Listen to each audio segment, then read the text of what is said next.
Hello বন্ধুরা, তো তোমরা তো সবাই জানোই পলাশ সাহা মারা গেছে। তো ওনার মৃত্যুর সম্বন্ধে আমি কিছু বলতে চাই।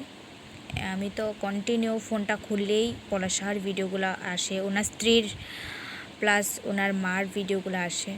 একটা মা কেমন হলে হতে পারে, ছেলে মরতে না মরতে 2 দিনও হলো না, উনি ভাত খেতে খেতে ইন্টারভিউ দিচ্ছে, ইন্টারভিউটা দিচ্ছে, উনি বলে মা। আর এখানে বউটার কাঁদতে কাঁদতে মানে অবস্থা খারাপ। আর উনি কন্টিনিউ বউটার নামে বদনামি করে যাচ্ছে, এখনও কনস্ট্যান্ট। মানে ছেলেকে হারিয়েও ওনার শান্তি হয়নি এখনও। মানে কেমন মা হলে হতে পারে? ওনার তো ফাঁসি হওয়া দরকার।